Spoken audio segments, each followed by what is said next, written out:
Welcome to Big Dell's Tips for Week 3 of the finals. And what a final series we've had. And what about the Manly Seagulls against the Roosters? Well, the Roosters, we saw the week before, they were one pass away from getting knocked out. Obviously, young Paddy Herbert didn't pass that ball, and that gave the lifeline to the Roosters. But if you're a Rooster supporter, you should be very proud of what your team's done. The team was magnificent this season, but they didn't have much left in them. They didn't have much fight. They tried at the start, but that man there, Tommy Turbo. Tommy Turbo, 2 tries, a try assist, and everything Tommy Turbo did was great. But their forward pack did a job. Their young centres, Morgan Harper played some pretty good football.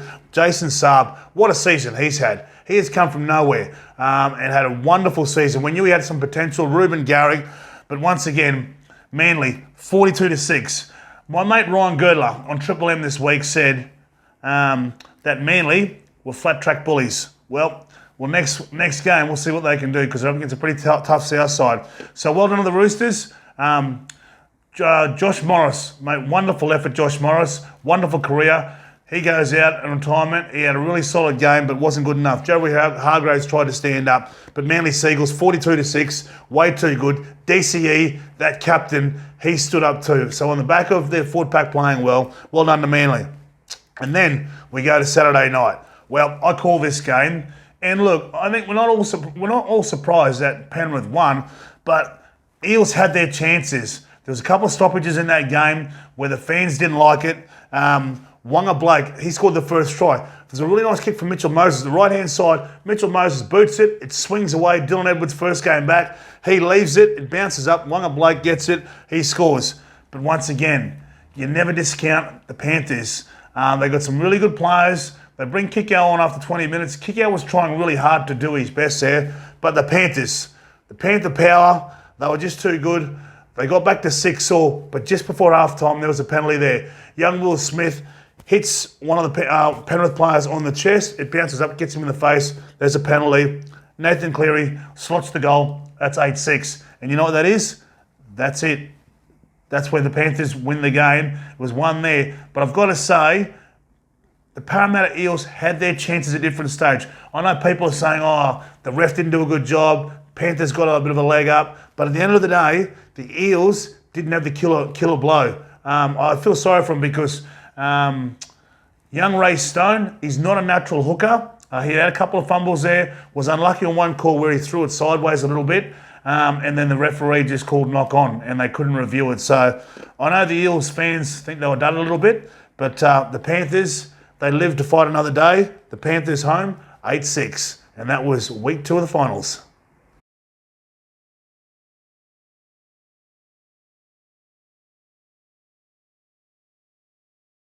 Hello guys, Wendell Sailor here, and I'm so excited about this game, the Bunnies versus Seagulls. I think we heard last week, there was a few people that said, look, the Seagulls, they haven't really beaten anyone, they've had a soft draw at the back end of the season, but let me tell you, to get to the last 4 of the NRL finals, you're doing something right. So I know that we've been speaking about, their big guns, DCE, Tommy Turbo and that, but I think also their forward pack's done a good job. But mate, what I want to break down now is the back line for both teams because we know how important their back lines are. And I think for me, I'm going to start with South Sydney. Because if we look at young Blake Taaffe, this is only his 2nd NRL game. I think he scored in that first game last week. In the first week of the finals.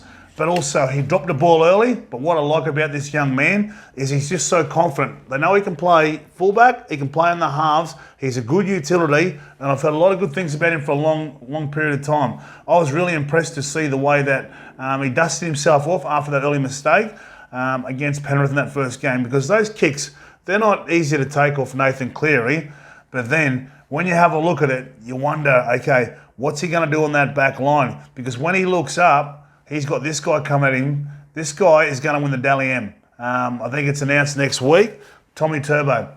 Tommy Turbo, his try assist, I think he's 2nd in line to Cody Walker. And then just the way that the presence in which he plays with, I think is obviously the cornerstone to why Manly are doing so well. When he doesn't play, you don't feel that confident. I suppose it's like anyone, when you got someone in your team that you go, okay, yep, Tommy's here, we're going to be sweet. That's where the confidence comes from. And it's not just in attack. It's his defence and what he does off the ball. You know, the guy's about 6'4", 6'5". A lot of people have said he could have played AFL, but for Tommy Turbo, I think the biggest change in his game is consistency, because we've known he's had injuries for a long time. It's just what he does, where he puts himself in the game, and I think his fitness is gone to a whole new level. And that is on the cornerstone of, I don't know if many people know this, but when he did that sprint race at the Stain, it was at Brad Parker's celebration for his birthday. And since he got embarrassed by around that, and obviously tripping over in the bathtub, because we've all done that, sure.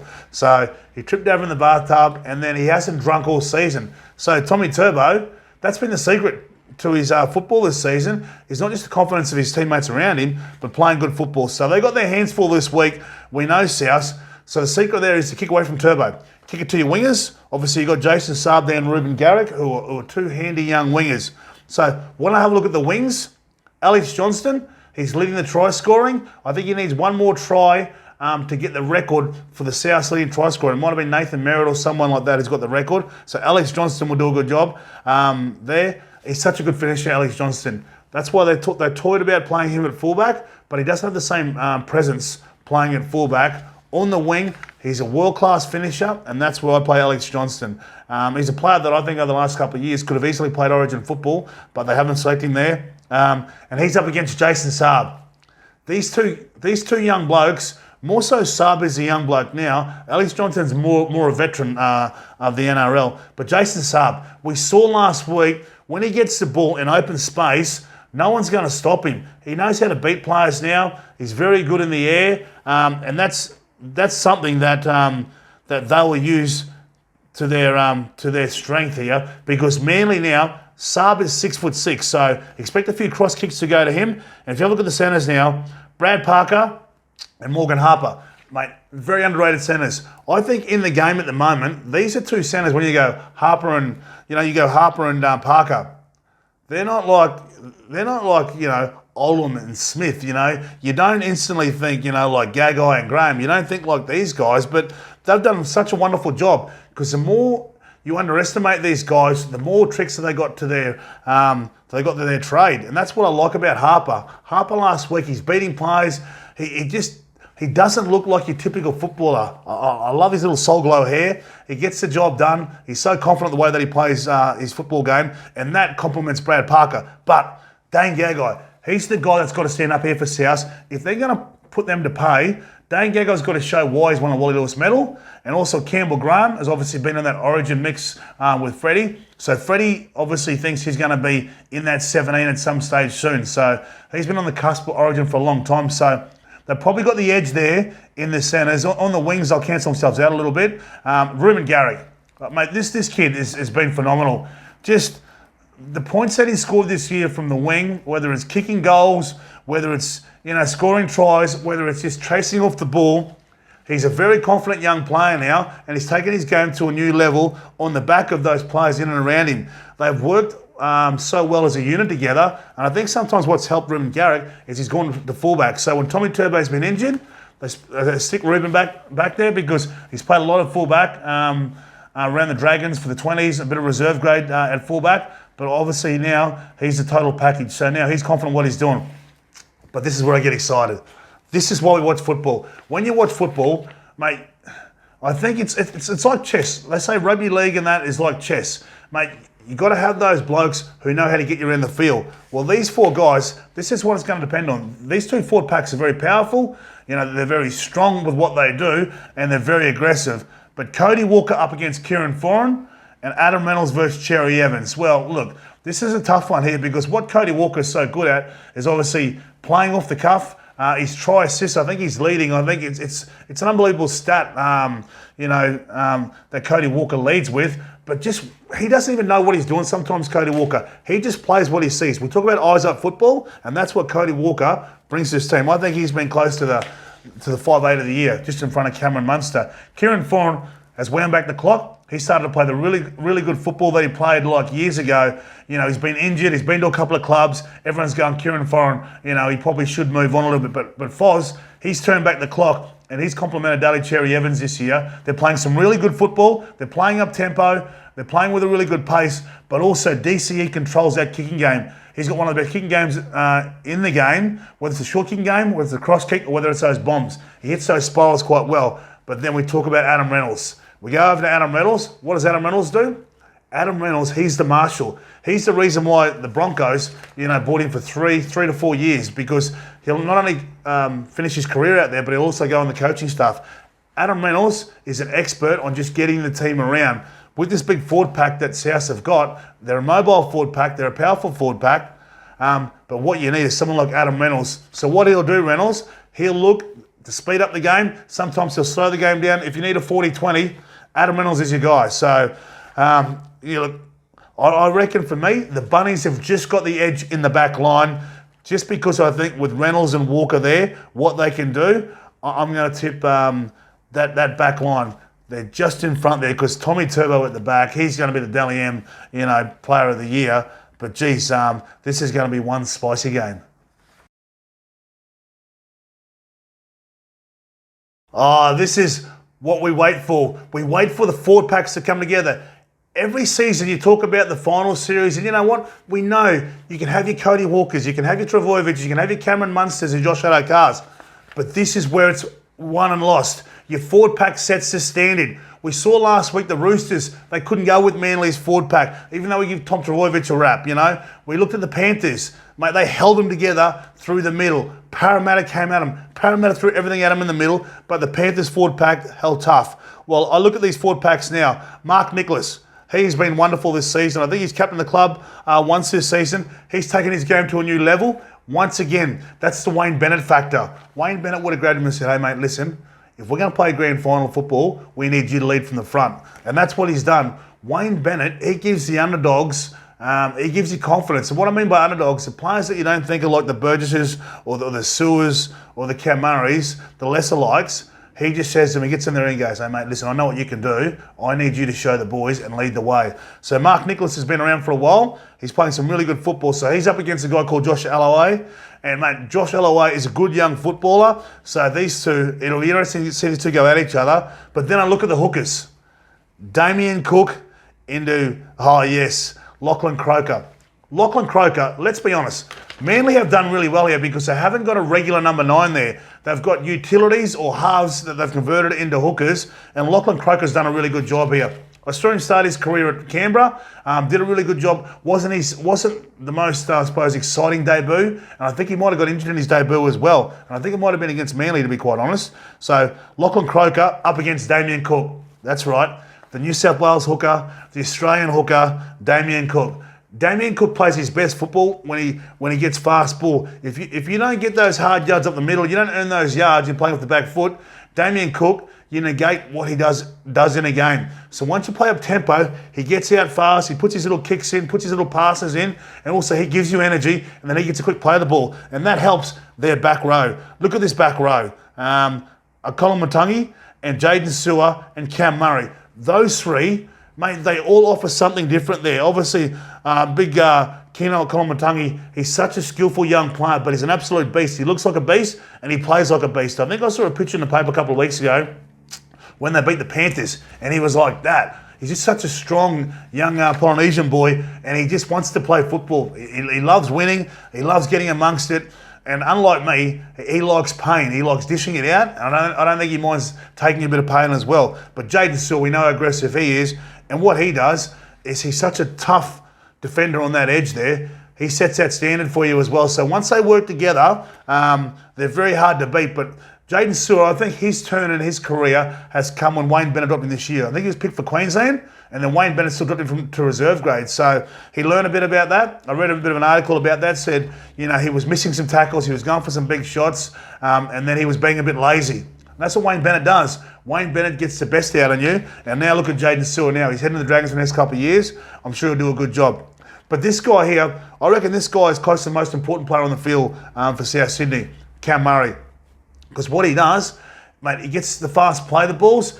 He plays fast, he plays slow, he's very skillful at the back, and he plays eyes-up football, so he's got the skills of a half, but obviously plays with the intensity of a back rower, and he's got a really good football brain, so that's what you're going to need to combat this Manly side. Because you look at this Manly side, Marty Tapau, really aggressive, looks for that second phase play. Once they get that second phase play, that's where Cherry Evans and Turbo come into their own.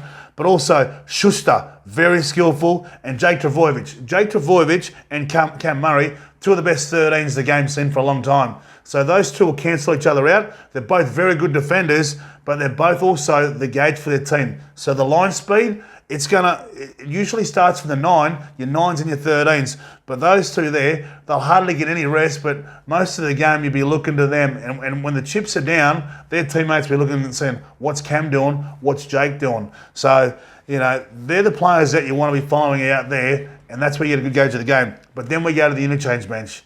And the interchange bench, well, I can't wait for this because both interchange benches have got some experience. They've got some kids on there, and the kids know how to play football. But, mate, it's going to be the old Wally Foxes. Guys like Benji Marshall, Dylan Walker. Benji Marshall's won a premiership in 2005, I think the last time Benji won a premiership. Dylan Walker won one back in 2014 with the Bunnies there as a centre. So they're your utility number 14s. Jacob Host, Thomas Burgess, who's playing some great football. I can see what Wayne Bennett's trying to do there because once that forward pack, that rotation, he wants to up the ante. So what he does, he brings on Thomas Burgess and he brings on Jai Arrow.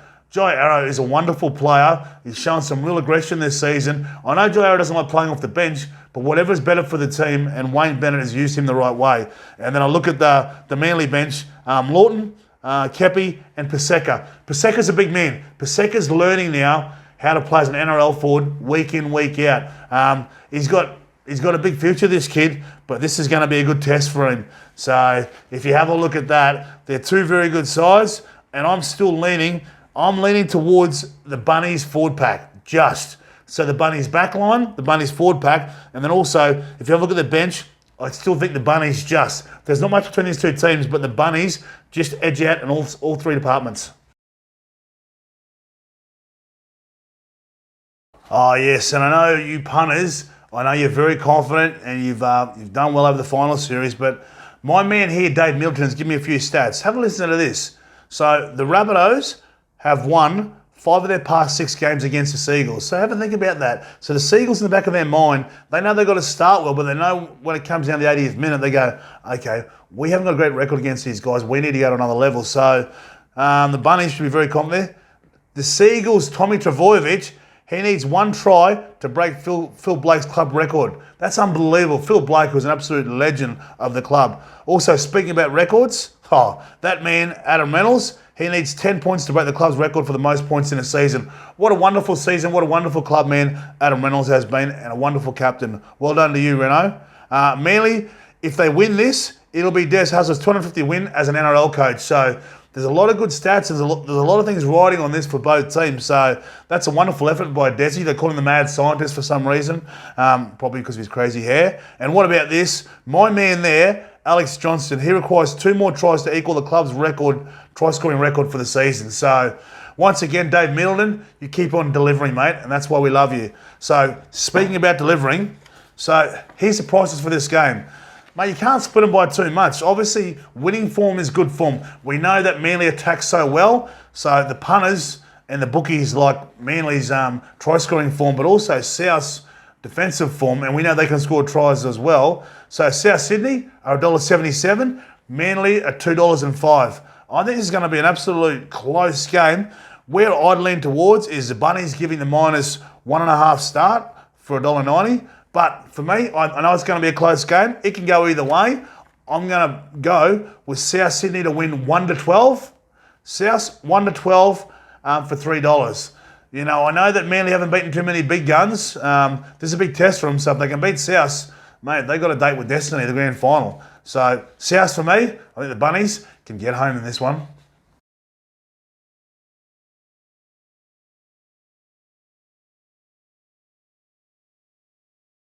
Saturday night, this is what it's all about.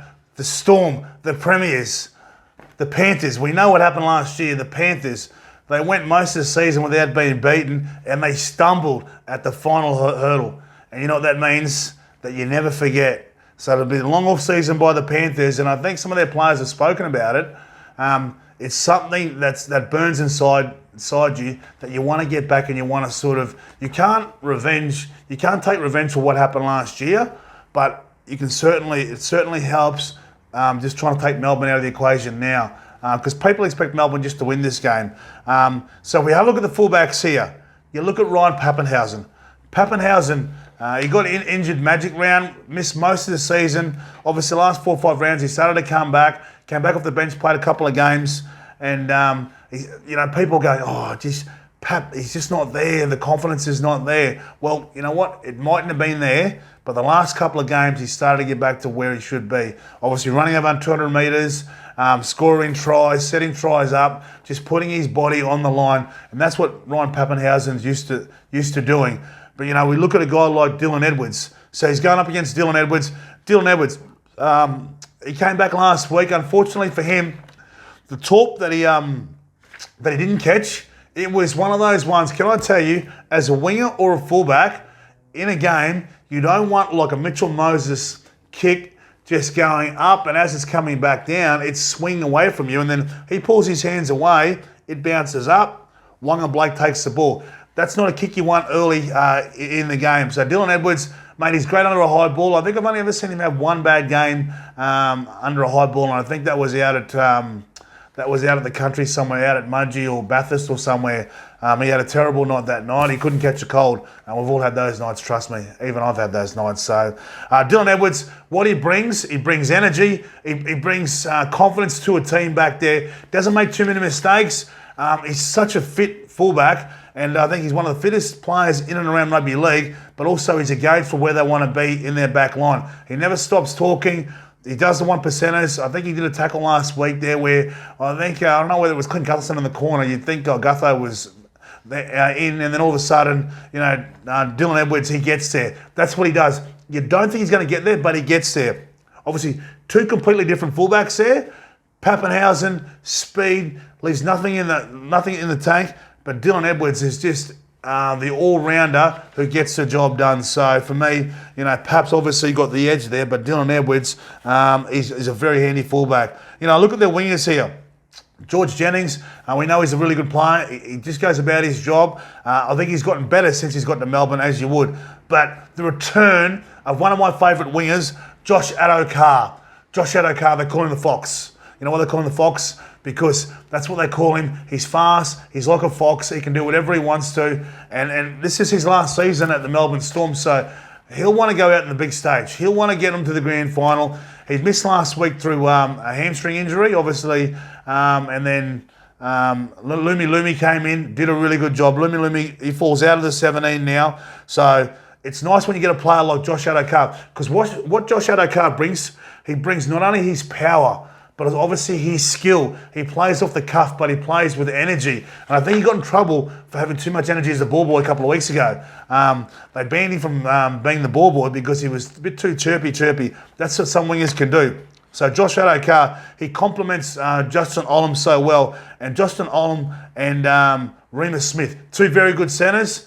Two centres who play a different style of football. We know what Remus Smith does. Obviously very athletic, very skillful, gets in the air, very strong player, likes taking a tough carry. Justin Olam, he is just granite.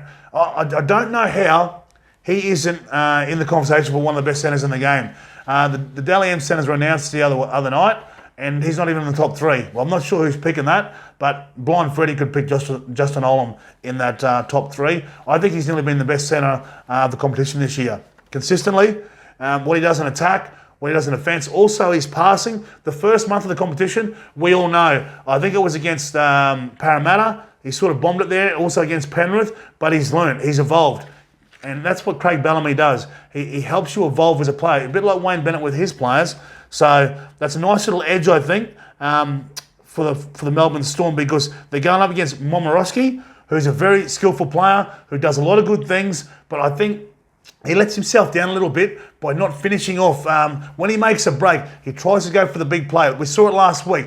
He skips to the outside, makes the play, and all he needed to do was put the ball over the line and the Panthers win. But he tries to pass it on the line to Crichton, And then obviously Crichton was out. His foot was out and there was no try there. But Matt Burton, you look at Matt Burton and he's so classy. Matt Burton is a player that you can play anywhere in the team and he'll do a good job because he's he's a weapon. He's a really good athlete, but also he's a good team man. So whatever you need him to do, Matt Burton will do. So Matt Burton, he will like going up against someone like Justin Olam, because Justin Olam is a very tough player, and Matt Burton, he plays with a bit of poise and skill, but also we saw last week, young Penasini sort of threw Burton off last week, so Olam would be thinking, guys, mate, I can't wait to go up against him. So those centres will even themselves out a little bit there. Look, to be honest, I'm probably still going to lean towards the Melbourne Storm there in the centres. And then, we look at Naden. Naden will be on the wing, but I reckon this is a big tick. I want you guys to listen to this because I reckon what will happen is number 21, Brian To'o. He's had an ankle injury.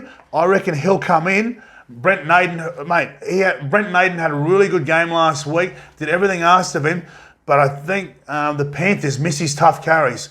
I think he carries the ball 20 to 25 times a game, and he makes about 200, 250 metres. And last week, the Panthers didn't have that. That's why they made it. That's why it was tough for them to get a roll out of their end zone there, because all of a sudden, where's Brian To'o? Naden can take a ball for you, but he hasn't got the power and the strength to get that quick play of the ball like Brian To'o does. So Brian To'o, if he comes in, it's not confirmed yet, but if he comes in, let me tell you, the Panthers, the players will be a lot more confident with him in the team, because I heard an interview during the week, Liam Martin said that too. He just said what Brian To'o does, he takes the ball, he takes the hit-ups that no one really wants to take, and especially the outside backs. When you're an outside back, the last thing you want to do sometimes is run into a wall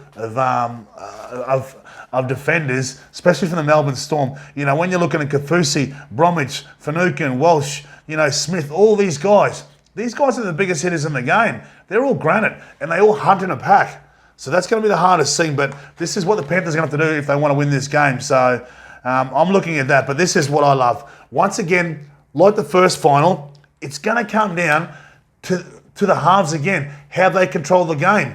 We saw what happened last week. Nathan Cleary, if Nathan Cleary doesn't play last week, the Panthers are out. Nathan Cleary, some of his short kicks, I think the try assist that he put up there, he put a little kick in. And it's a skill set of Nathan Cleary. The problem for me, but is the Panthers have only scored a couple of tries off kicks in the first 2 games. That's very unlike the Panthers, but they can click, because you know what? They got a guy called Jerome Luai who complements him well. He runs quite well. He's going to have to back himself against the Melbourne Storm. If he gets up and running like he tried to do last week against Parramatta Eels, they're going to be in for a better night, but a better afternoon, because it is an afternoon game too. And with an afternoon game, you can play more expensive football, so that's going to help, I think, both teams, because they both want to play expensive football. But you can't go past the Melbourne Storm halves. I know that's an origin pairing, but I like what Cam Munster and Jerome Hughes are doing. You're talking about 2 internationals at the Melbourne Storm. This is why Melbourne Storm is so good. They're so littered with internationals and so littered with players who can do what these guys do. Cam Munster, he came out this week and said, you know what? Everyone wants us to lose. But you know what? We don't care, because we love it. Because that helps us, it's us versus them. It's that, it's that mentality. It's that siege mentality. Queensland have had it for years. So Cameron Munster, I reckon, has adopted that. So Cameron Munster, he'll be one of the best players on the field this week, there's no doubt. But also Jerome Hughes, he's been close to Melbourne Storm's best all year. Try assist, competing, just his defence. He's 1%ers off the ball. So for me, I reckon Melbourne Storm have got the edge in the backs, just. Well, we love talking about forwards, as I said, as an NRL player, I loved playing in the backs, because you know what? It was, I won't say it was the easier job, but listen, these guys here, they're going to earn their money. This is 2 of the toughest forward packs in the game, 2 of the best defensive teams in the game. Melbourne Storm versus the Penrith Panthers, and look at this for forward pack. When you talk about battles, one-on-one battles, Jesse Bromwich up against Moses Leota, Christian Welch up against James Fisher-Harris, Brandon Smith against Api Coruscant. Look, that's your front row. That front row battle, that's going to set the standard. Christian Welch has had a wonderful season this year. You know, when you got a guy like Nelson Asafa-Solomona who's on the bench, who can't get a start because Welch has taken his game to a new level, and he complements Jesse Bromwich. We know Bromwich has been one of the best front rows in the game for a long time. You know, people think, well, maybe, you know, the next year or two he might be on the slide and that, but let me tell you, Jesse Bromwich complements this Melbourne Storm forward pack just perfectly.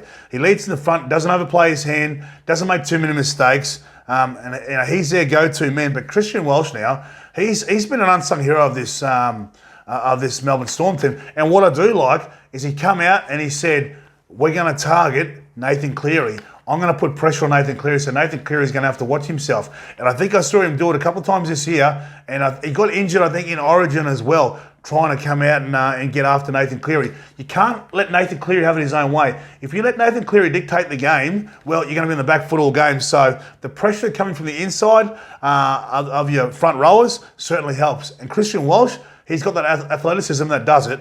But also, let's talk about James Fisher-Harris. James Fisher-Harris, to me, ever since he's come back from the birth of his child, he hasn't been the same. He's got to lead from the front like a big rhino. He's got to be their big alpha male. He hasn't done that, and I reckon that's been the drop of intensity in the Panthers, because when he sets the standard, Moses Leota's been doing his job, but James Fisher-Harris hasn't been at his best. But then we look at the number 9s. Brandon Smith. We saw he might have fractured his cheekbone. People think, oh, that's it, you know, Harry Grant, let's just go to Harry Grant now. He's probably not a bad replacement. But you know what? Brandon Smith, no fracture, no crack. He's fine. So Brandon Smith up against Api Korosia. Mate, you're seeing two totally different number 9s, but they've both been great energy to the team. Brandon Smith, we know he's a skillful number 9, but he loves to run. So if he gets an opportunity there, he'll run, but also he'll take them on early, and he puts in those big shots. They call him the block of cheese for a reason. We've seen the size of the shape of his body, and I think Andrew Johns was the first bloke to call him block of cheese, and it certainly stuck. So he's a bit of a scallywag, and he's one of those people that you look for when the Melbourne Storm, when they're on, he's the bloke that leads that first 3 steps, and he leads them into battle. I look at Api Korosia. We saw Api Korosia last week. He was waiting time to get it. It was a tough battle, but then he throws a dummy late there, and he takes off up the middle. That's what Api Korosia does. He's one of those players. He's such a smart footballer. He's had a really good season, Appy. Obviously, debuted for Origin this year. But he's going to have to be at their best against Melbourne. What you have to do against Melbourne, you've got to try and tire Melbourne out. You've got to tire them out, holding onto the ball, obviously taking them through the middle, but also making sure your kicks are on point and tiring them out and getting them to bring it from the back of the field. But look at the back row. This is what I love. Mate, looking at these back rows, this is an all-star back row. Obviously, internationals are plenty, representative players. Doesn't get any better than this. So the Melbourne Storm back row, Kafusi, Bromwich and Finucane. Actually, before I go there, I look at that front row. I'm still going to lean towards the Melbourne Storm, just because if you have a look at that front row, obviously, you know, for me, just Welsh, Origin player, Brandon Smith, international, Jesse Bromwich, I think they've just got the edge over Leota, Api Korosia and Fisher-Harris. There's not much in those forward packs, but I just think the Melbourne Storm forwards, they know how to get the job done week in, week out, but also mentally, that have the mentality over them saying, mate, we got you guys in the grand final last year. We know how to negate what you guys do. So, and I'm looking at the back row here, as I said, to Kafusi, Bromwich and Finucane up against Kickow. Well, big Kickow. I'm not sure, look, I must admit, I'm not a coach, but Ivan Cleary, if you got someone like Kickow, don't play him off the bench. Start your best team, because you get no second chances. I reckon last week, if they would have started Kickow on that edge, mate, that sets the tone of the game. When you don't start Kickow for the first 20 minutes and you bring him on after 20 or 25, mate, you got one of the best players in the game. The impact that he brings, the confidence he brings to the team is like no other. So hopefully Kickow is going to be right this week, because he was under an injury cloud with his ankle or something. I think he got one of the spikes or something got him across the ankle or something. So he's in a little bit of doubt. But I reckon Kickow, sudden death football, Kickow will be playing. So him, Capewell obviously playing some really good football this season. Capewell scored a good try last week off the Nathan Cleary kick. And Isaiah Yeo. Isaiah Yeo has been great. We talk about Cam Murray, and we talk about those sort of players who played some wonderful football. Jake Travojevic. Let me tell you, Isaiah Yeo, he's the best number 13 in the game at the moment. I think the way that he's played, he's playing some great football, and he goes up against Dell Finucane. So that's going to be a tough battle in itself. Mate, where do I go here? Look, once again, I don't know. I don't know who to call here because this back row can cancel each other out. And this is going to be, there's that much in it. There's a smidge in it. I reckon these both back rowers are equal. And obviously the forward pack on the edge of the front rowers, it's Melbourne Storm in front still. So that forward battle is going to be epic. And this is what we're going to love. And when you sit back in the chair and you watch this, I just can't wait because this is what NRL finals are all about. The interchange benches, they're going to play such a big part of this. You have a look at it, Harry Grant. So after 20, 25 minutes, obviously Brandon Smith will come on, and Harry Grant, mate, he just offers you so much. You know, the width of your passes, obviously hits the short ball. When you're coming out, on your tip sheet, you'll be going, watch Harry Grant. You can watch Harry as much as you want to, but it doesn't matter. If they got the ball, you're in a bit of trouble there. You just can't keep turning over the ball because Melbourne will hurt you time and time again. Big Kamikamitha there, the big Fijian flyer. I shouldn't say flyer. He's built like an Adonis. So he's a bloke that's his leg speed and his aggression. He's one of the biggest players in the field. And speaking of biggest players in the field, Nelson Asafa Solomona. He is a huge man. He is an absolute weapon. So he'll offer him so much. And Nico Hines. Nico Hines has had a marvellous season. But it's funny how he can have such a good season. Obviously being in that New South Wales setup. But Pappenhausen comes straight back in there, and Pappenhausen's gone to a new level. So that's a pretty good bench. I think they've got this bench just. Tyrone May, obviously we know what he can do as a utility. Scott Sorensen, Tavita Pangai Jr., well done to him. What I've seen him do now is not try and push the passes, not try and be the one-man show. He's playing in a team where he's playing for his teammates now. It's not just about what he can do now. And I can see a real sort of change of mind in the way that he plays. And obviously Liam Martin, the Origin forward there, he's doing a really good job. For me, I've still got to go Melbourne forward, their utility players there. I think their bench will do a good job. So Melbourne Storm for me, they're going to be tough to beat. Oh yes, and once again, I'm not going to take all the credit for this. I want to thank my man there from Channel 9, Dave Middleton. We all work in and around each other. He gave me some of these great stats early in the week. So what about this? The Melbourne Storm. The Storm, mate, they're so professional. They're like a well-oiled machine. The Storm have won 4 of their past 5 prelim finals. Mate, you know when you get there, you know how to get the job done. So the Panthers have scored only 2 tries in 2 finals matches in 2021. I said that before. It's going to be a problem for them. We saw it in that first game against South Sydney, and then obviously last week against Parramatta.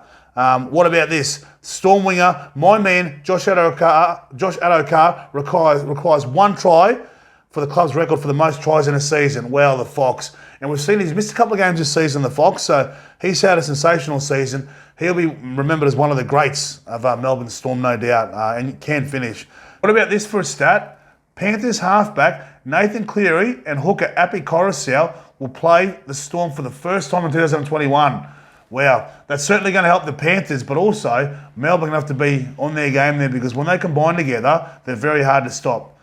And what about this for a stat? Yes, Craig Bellamy, one of the greatest coaches the game's seen. If he wins this game, that man they call Belzer, Bellamy, or whatever you want to call him the GOAT, this will be his 350th victory as the coach of the Melbourne Storm.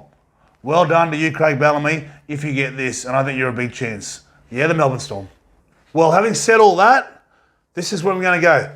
Melbourne Storm are $1.35. The Penrith Panthers are $3.25. I think Brandon Smith said it the best. They hate the Panthers. So that rivalry that we've seen Melbourne and the Roosters and Melbourne and Manly, now we've got Melbourne and the Panthers. The Panthers wouldn't like to hear that. If I'm a Panthers player and I'm hearing someone like Brandon Smith going, mate, we hate the Panthers, mate, that gives you a little bit of, I suppose, you just want to go, okay, let's knock these guys out of the finals, So let's see what they can do this week. So Melbourne Storm, $1.35 to win this game. Penrith Panthers, $3.25. Mate, I'm looking at Melbourne Storm 1-12 is $3. Or take the Melbourne Storm minus the 8.5 for $1.90. Where I'm going, I think Melbourne can put them to the sword, but I think Penrith will have a go. I'm taking Melbourne Storm, giving the minus 8.5 for $1.90. So Melbourne Storm will get the job done. I don't know. Panthers, they'll dig deep. They'll be embarrassed about last year, but they won't die wondering. Some people say Panthers look tired. I don't know, but I know to win 3 games in a row and then have to get to a grand final, it's going to take a lot out of you. So I just think you don't want to play in Melbourne at this time of the season. Melbourne, they've been up there in camp, they've rested up. I've seen them all over Instagram playing golf, just relaxing. And Craig Bellamy, he'll have them wide to the minute, like a racehorse in the Melbourne Cup. And that racehorse is the Melbourne Storm. Giddy up. Well, that's Big Dell's tips for this week. We'll see you next week for the grand final.